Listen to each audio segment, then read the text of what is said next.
और हमारे साथ खास मेहमान जो है जुड़ गए हैं। सीधा उनका रुख करते हैं। हमारे साथ रोमिंदर सचदेव जी हैं, डिफेंस एक्सपर्ट। यूके देवनाथ जी हैं, डिफेंस एक्सपर्ट। हमारे साथ अनुराग शुक्ला जी लगातार बने हुए हैं, डिफेंस एक्सपर्ट। और हमारे साथ इस वक्त farmer diplomat RS Malhotra ji भी हैं। लेकिन सचदेव सर, शुरुआत में आपसे करना चाहता हूं। 13 दिन हो गए हैं। 13 दिनों तक यूक्रेनी सेना रूस के सामने कैसे टिकी हुई है? क्या हो क्या रहा है? क्यों, आखिर कहां पर गलती हो रही है रूस की तरफ से जो युद्ध लंबा खिंचता चला जा रहा है? देखिए, कुछ तो हो रही होंगी, हम कह नहीं सकते किस प्लान पे, पर एक बात हो रहा है, इतने लार्ज स्केल की ऑपरेशन मेरे ख्याल से किसी आर्मी ने पहले अटेम्प्ट तो करी नहीं। तो क्या कहें कि कैसी जानी चाहिए इसकी स्पीड या तेजी। यूक्रेन बड़ा लैंड है, बट डेफिनेटली ये रशिया की कुछ लगता है लॉजिस्टिक्स की प्रॉब्लम्स रही हैं, फ्यूल की प्रॉब्लम रही है। वो जो उनका 60 किलोमीटर का काफिला चल रहा था ना, तो उस तरह की रही हैं। And plus definitely Ukrainian forces fight back कर रही हैं। और पिछले महीनों में इनको नेटो से बहुत आर्म सप्लाई हुए हैं, एंटी टैंक मिसाइल्स एक्सेट्रा, जो इस वॉर से पहले इनके पास थे और जेलेंस्की ने इंस्पायर किया है। तो शायद इन सब चीजों का कॉम्बिनेशन है। बट ओवरऑल अगर देखें तो जैसे हम बात कर रहे थे, ये रूस का एक ग्राइंडर है, ये ग्राइंडर चलता जा रहा है। और ये ग्राइंडर की जो रेड लाइन है वो क्लियर है पुतिन के माइंड में कि यूक्रेन न्यूट्रल हो, जेलेंस्की जाए और बाकी एक दो और चीजें, राइट। अब जेलेंस्की उस चीज के अपोज कर रहे हैं, बट उसका कोई रास्ता फिलहाल तो दिखता नहीं। कभी ना कभी इन्हें 15 दिन की ऐसी बड़ी वॉर हो मानो तो अगले 2-4 दिन में यूक्रेन को कुछ डिसीजंस लेने पड़ेंगे कि क्या करना है, क्योंकि इतनी ह्यूमैनिटेरियन क्राइसिस वगैरह हो रहा है।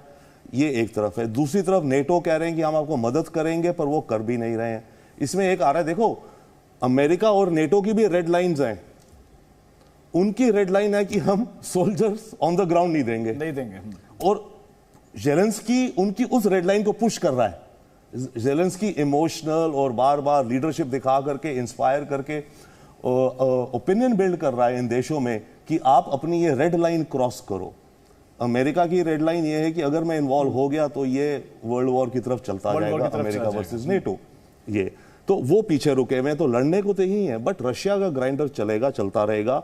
यूक्रेन के हालात क्या होंगे कह नहीं सकते, यानी कि आने वाले वक्त में और ज्यादा खराब होंगे। यूके देवनाथ सर, क्या न्यूट्रल होगा यूक्रेन? आपको लगता है ऐसा होगा आने वाले वक्त में? देखिए, अभी यूक्रेन के लिए और कोई चारा नहीं है।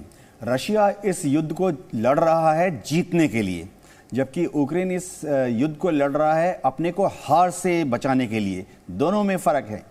जेलेंस्की को मालूम है कि आज नहीं तो कुछ दिनों के बाद उनकी हालत मिलिट्री पॉइंट ऑफ व्यू से बहुत कमजोर हो जाएगी।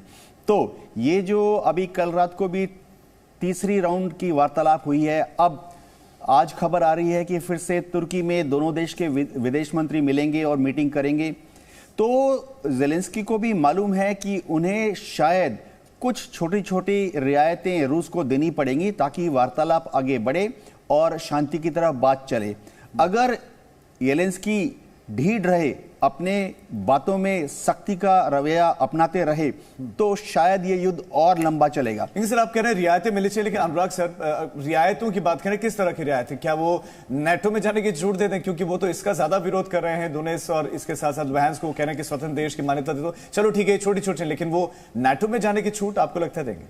देखिए, राष्ट्रपति जेलेंस्की के पास अब कोई चारा नहीं है कि वो डायरेक्टली, इनडायरेक्टली या बैकडोर डिप्लोमेसी से रूस को बता दें कि वो नेटो में नहीं जाएंगे। हो सकता है कुछ समय के लिए वो खुले में आकर फॉर्मली, यानी ऑफिशियल तौर पर औपचारिक तरीके से ना बोलें कि ठीक है हम नाटो में नहीं जाएंगे, लेकिन उन्हें ये बैकडोर डिप्लोमेसी के थ्रू, टीयर 2 डिप्लोमेसी के थ्रू रूस को बताना ही होगा कि ठीक है हम नेटो में जाने की जो बात है कुछ समय के लिए ठंडे बस्ते में डाल देंगे। लेकिन ठंडे बस्ते में डाल दें। अनुराग सर, यूक्रेन की सैन्य पावर सीक्रेट क्या नजर आ रही है कि 13 दिनों तक सर्वशक्तिमान रूस को टक्कर दे रहा है? जी, यूक्रेन के पास बहुत लिमिटेड मिलिट्री पावर है। और अभी आप देख रहे हैं कि जैसे अभी करस्पॉन्डेंस ने भी बताया कि कीव के ऊपर फुल फ्लेज अटैक अभी नहीं हुआ है, वहाँ पे सामान्य कार्रवाई जारी है। सो इस तरह से देखा जा रहा है कि रशियन फोर्सेस ने घेर रखा है पूरी सिटी को, लेकिन वो अंदर ऑपरेशंस नहीं कर रहे हैं इस समय।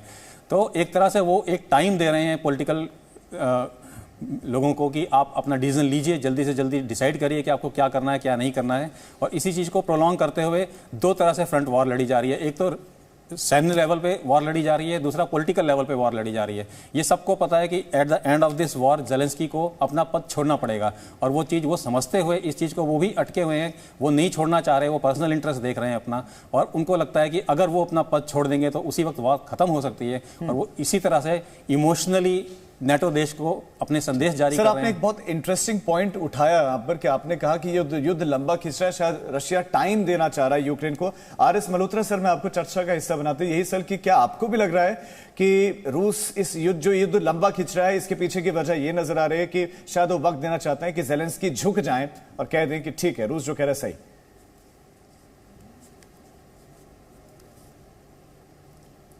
मल्होत्रा सर, लगता हम तक आवाज नहीं पहुंच रही। सचदेव सर, यही सवाल मेरा आपसे भी। मेरे विचार से रूस जेलेंस्की को टाइम नहीं देना चाहता है, बट रूस अपनी स्पीड से चल रहा है। रूस जो अभी रुका है उसको वही बात है ना, देखिए 400 मील जितने भी मील दूर आ गए हैं इसके सारे सोल्जर्स, टैंक्स, इन्फेंट्री एटसेट्रा, उनकी सप्लाई लॉजिस्टिक्स एक शायद क्वेश्चन है। तो रूस शायद कुछ अपनी स्पीड से चल रहा है और कुछ यूक्रेनियन रेजिस्टेंस अच्छी आ रही है।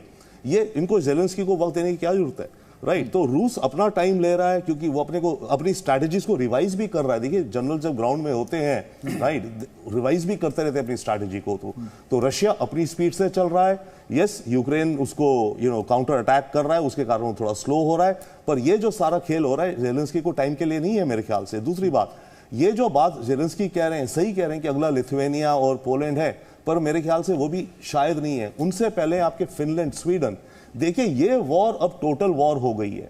फिनलैंड भी बाउंड्री है रशिया के साथ, राइट, उसके पीछे स्वीडन, और वो दोनों देश नॉन नेटो है। तो लिथुआनिया जो कि नेटो है उससे एंगेज करने की बजाय रशिया के लिए बेटर है। वेस्ट के हार्ट में, भाई इस समय बात हो रही है यूरोप, यूरोपियन वैल्यूज, तो वेस्ट का हार्ट है स्वीडन। एक तरह से मान लीजिए स्कैंडिनेवियन ब्लॉन्ड, ब्लू आइड, जो ये मीडिया बायस भी रिपोर्टिंग चल रही है एट टाइम्स, राइट।